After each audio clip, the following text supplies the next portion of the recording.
This episode is brought to you by Shopify. Do you have a point of sale system you can trust, or is it a real POS? You need Shopify for retail. From accepting payments to managing inventory, Shopify POS has everything you need to sell in person. Go to shopify.com/system, all lowercase, to take your retail business to the next level today. That's shopify.com/system. Hey everyone. Before we start the episode, I have a quick favor to ask. CityCast Boise is doing our annual listener survey, and it would really help the podcast if you participated. When you have a few extra minutes, please go to citycast.fm/survey. If you fill it out, you'll be eligible to win a $250 Visa gift card and other cool CityCast swag. We'll put a link to the survey in the show notes. Thanks. Today on CityCast Boise, the sun is shining and summer vacation is right around the corner. It's the perfect time to convince your friends and family to visit the City of Trees. Whether it's their first time here or it's been years, we've got your ultimate visitor's guide to a weekend in Boise. It's Thursday, May 23rd. I'm Lindsay Van Allen, and this is what Boise's talking about. Today, Rosie Piper, local lifestyle influencer, is joining me to make the ultimate visitor's guide to Boise for your friends and family who are visiting the city. Welcome to the podcast, Rosie. Hi, Lindsay. I'm so happy to be on and share all things Boise. We're so excited to have you here and hear all your tips and tricks for hosting and visiting this summer. So, Rosie, how are you convincing friends or family members to come visit Boise? Well, one of the main things that I touch on when I'm talking to family or friends is, this is so silly, but like Boise, we have the longest days. My friends that are not from this area get so shocked when I'm like sending them photos or chatting with them at like 9:30 at night and the sun is still up in the summertime. So that, for instance, I will get people just for the fact that you literally can fill your day from start to finish and you get like these long, beautiful days. And in the spring and summer, generally, I'm going to convince someone to come here because of the nice weather, especially if you can get here before it gets too warm. Mm-hmm. There's so many great hikes and the Greenbelt's incredible. I love like all of the bars that open up around the river as well. So it's just a very like fun, inviting place. Great food, great weather. I feel like Boise's just, it kind of has it all. Yeah, I think we have a really nice time, usually between like May to early July, where it is really nice to just enjoy the outdoors. And a lot of places, it's already so hot by that time that you can't really be out too late or too long. But in Boise, we really do have that kind of nice, mild lead into summer. Sometimes, fingers crossed, sometimes not. Always fingers crossed. You never quite know what you're going to get, but hopefully that more mild lead into summer to enjoy all these nice outdoor spaces that we have. So let's talk about budget because, money's tight for lots of people now. And so how much money do you need to really enjoy a good weekend in Boise? Or what do you tell your friends or family to expect to budget for a weekend trip here? Well, and I think that it kind of depends on, I guess, what your taste is, because there is a lot of free options in the area. I feel like when we have friends come to town, we're normally doing it up big. We're going to out to eat most days, going to different cocktail bars, breweries, different stuff like that. I would probably anticipate maybe $100 a day per person if you want to kind of indulge. But there's also a ton of free options to do, like I was saying, hiking, or we love even just I love popping in and out of the stores and not even buying anything. We love to go record shop and just go to the record exchange or Rollin' Records and do stuff like that potentially won't cost us anything, but fills the day with fun activities. Yeah, that can be a really fun thing to do downtown. I've definitely taken people around and just kind of pop into all the shops, and there's some really unique areas like repop gifts and just different things that, depending on the friends, it's free, but kind of gives you a fun taste of Boise. Absolutely. Do you think our city is pretty affordable to visit, or do you feel like it can be kind of expensive? I feel like it's getting more expensive. I mean, as I think anything in the world is getting a little bit more expensive. Also, I don't know if it's just the fact that I'm getting older, so my taste is more expensive. Because I notice when we have friends in town, we are maybe doing more, I guess, quote unquote, like bougier things, like going to a nice cocktail lounge that might cost us like $18 a cocktail. But there is so many fun divey spots too that are affordable. So I'm like, I don't know, because I feel like I go to other cities and it sometimes can be comparable, but I think overall Boise is still a little bit cheaper in comparison to other places. Definitely. I agree. I think it depends on the friends too. Yeah. So what tips are you giving your guests when they ask what they should pack to come visit Boise? I always say like keep it casual. I would say overall, unless you're going to like a super nice dinner like a Chandler's, there's not really a lot of like dress code. Boise casual. Yeah, Boise casual is great. It's like they bring some jeans, like casual tops, good walkable shoes. I always make sure to have people include some sort of active wear because we'll go play pickleball a lot too, or go on nice like long greenbelt walks that you'll want to be comfortable in. But overall, like nothing too crazy. I feel like Boise's a pretty casual city. I always love seeing the super fashionable people like out and about, but I feel like overall like the tone of Boise is fairly chill. Yeah, it's a pretty casual vibe. Are there any specific things that you might tell people to pack that could be different than when they visit other cities? I don't know. I would maybe, if anything, like because we like to do a lot of outdoorsy stuff, if we were going to go like picnic or be like at Camel's Back, I'd recommend like bringing hammocks or like picnic blankets and different stuff like that to just be able to like enjoy the outdoors versus like having to sit just bare on the grass, different stuff like that. Okay, Rosie, I'm really curious about your hosting tips. What do you think makes a good host or hostess, and what are some essential items that you really need to have if you're inviting people to Boise for the weekend? So when it comes to hosting in Boise, if I know the dates that everyone's coming, we do generally try to make reservations ahead of time. There's even like some bars like Gatsby 1920. You have to make a reservation for that far in advance. And if you want to like kind of show someone a very unique spot, you might want to call ahead and make a reservation because things are just like naturally busier. So we'll normally have at least, let's say someone's here for 3 nights. At least 2 of those nights will probably be out and about, trying a different restaurant, going to different breweries, stuff like that. And then the other night, we'd probably just hang in. We love spending time on our patio and also making a really awesome dinner too, like picking stuff up from like Albertsons or anything like that, and then making like a Traeger meal and just chilling back here, enjoying the nice Boise weather on our patio is like another favorite way that we spend our time. Absolutely. I am a big backyard fan. So yeah, definitely. I make sure my backyard, let's spend one night in the backyard, just relax, chilling, laughing all night. It's so fun. And then you can like let the dogs run around and play games and don't have to worry about crowds. It's lovely. Yeah. I think it's a nice change of pace sometimes from, really the downtown scene and then mixing it up with a more chill vibe one night. Yeah, absolutely. And it can be pretty stressful to be a host, making sure your guests have a great time. So what are some ways that you make time for yourself while hosting someone? Honestly, I'll do things such as like just be like, I'm going to go pick us all up coffee. So I will go then just take care of it. I'm very much an introvert and I need my solo time. So I love doing stuff like that. Or in general, just being at home, whether we're like taking the afternoon to like watch a show together or like play games, cook something, that can kind of help me reset well in the midst of hosting. Mm-hmm. Do you have any spots that you would recommend suggesting guests go visit maybe by themselves while you have that like recharge time that, they don't necessarily need somebody to host them. They can figure it out. It's a really easy spot to visit or something really unique that they would enjoy maybe without you? Yeah, honestly, one of my favorite places to send people, and I love to go with them too, because you don't really have to stick together, is Antique World.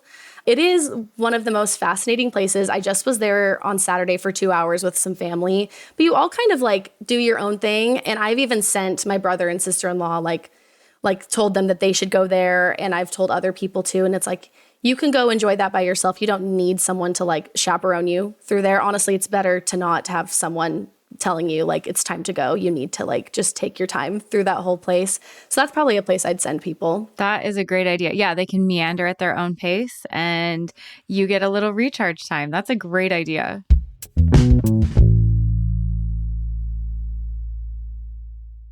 This episode is brought to you by Shopify. Do you have a point of sale system you can trust, or is it a real POS?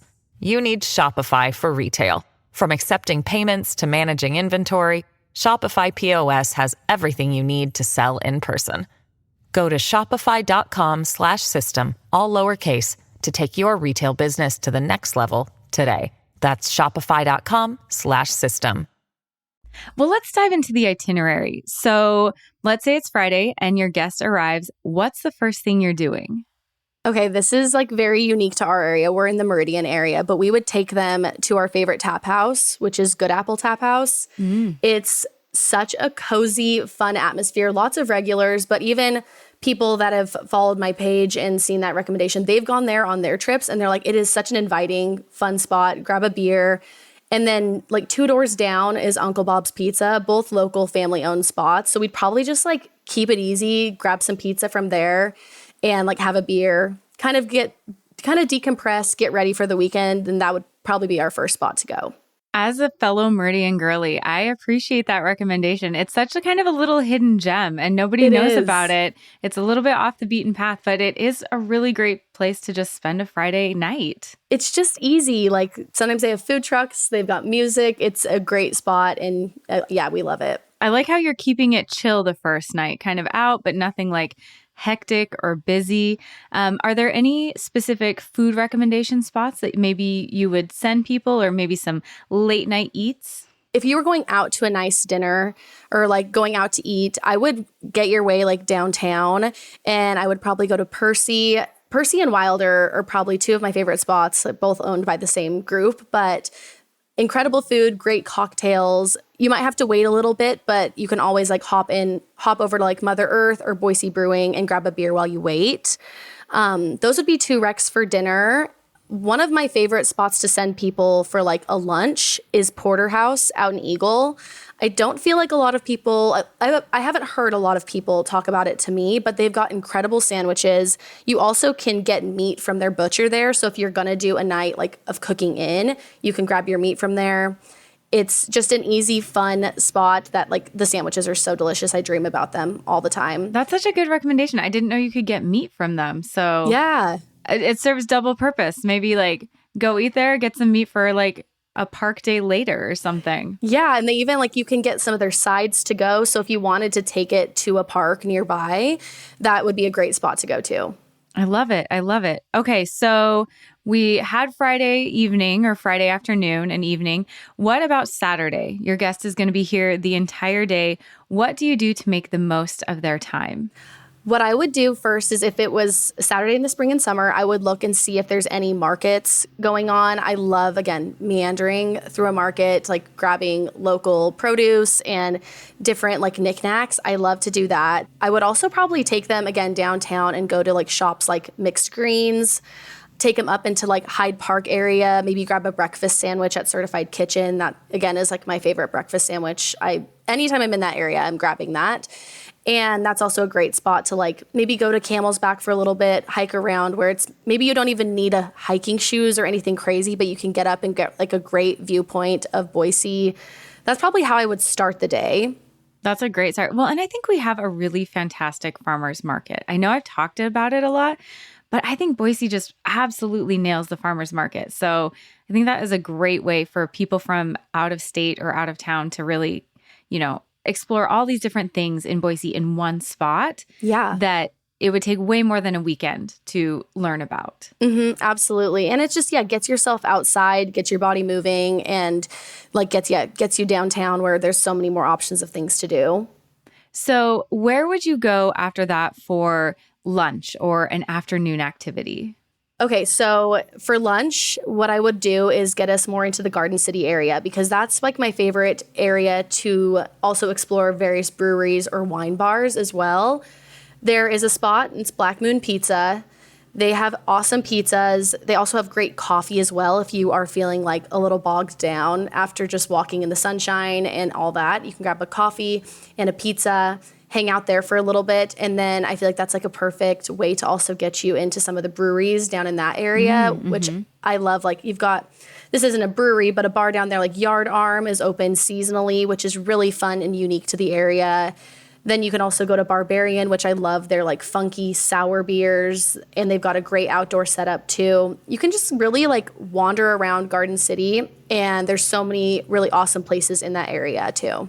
There really are. And there's some good entrances there into the Greenbelt, like off of Push and Pour. So you can kind of like hit the Greenbelt a little bit, hit up some breweries. I do think that that is a really good spot. I know that we've taken people to the Green Acres Food Truck Park. Oh, yes. And that's kind of a fun, everybody can kind of get what they want kind of situation. So yeah, grab some drinks, hit up the food park, walk around the Greenbelt. I think Garden City is sometimes something we miss in these guides that is just so fun and so accessible for so many people. For sure. And they've done so much with that area. And then if you're by the Greenbelt too, it's also so fascinating to go to the Whitewater Park area and watch people like surf over there. It's like, I feel like, again, a very unique thing to Boise that if you showed people, they'd be like, what? I did not know that you guys had access to stuff like this.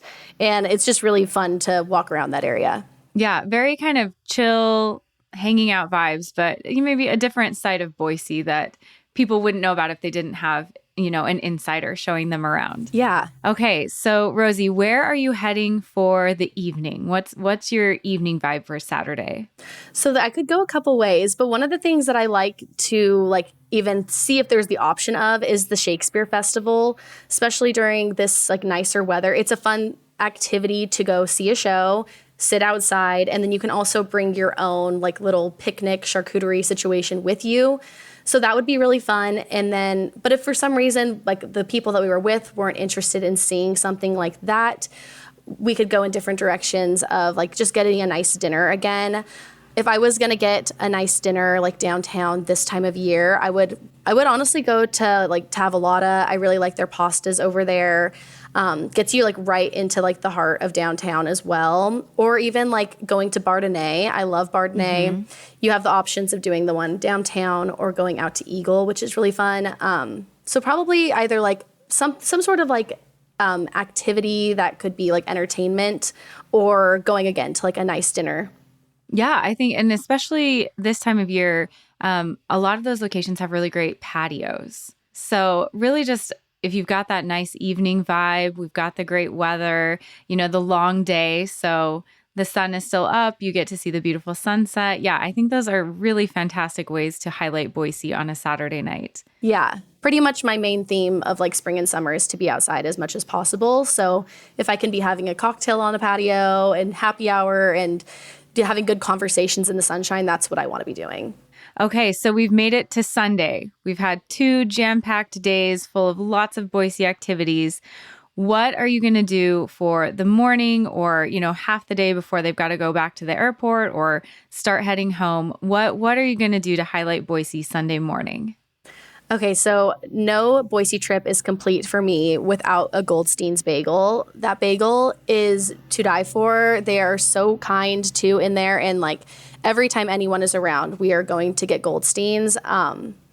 And then I would take them on some sort of hike. Again, we haven't done a hike yet this trip, and it's a good way to just finish out the weekend. You can either go to Military Reserve, up 8th Street, Camel's Back. There's so many spots to hike. And then maybe I would hike first and then end at Goldstein's. And then carb fill. Yeah. Yeah. I'd be like, okay, we go on a nice hike. We've had cocktails and good drinks all weekend. Let's go get some fresh air and end with a delicious bagel.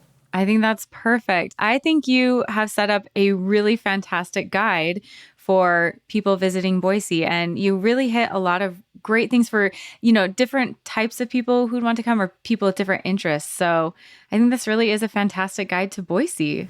Yay, I'm glad. I literally could talk about Boise forever and ever. It's just such a fun city. Oh, thank you so much for joining us, Rosie. Absolutely. Thanks for chatting with me.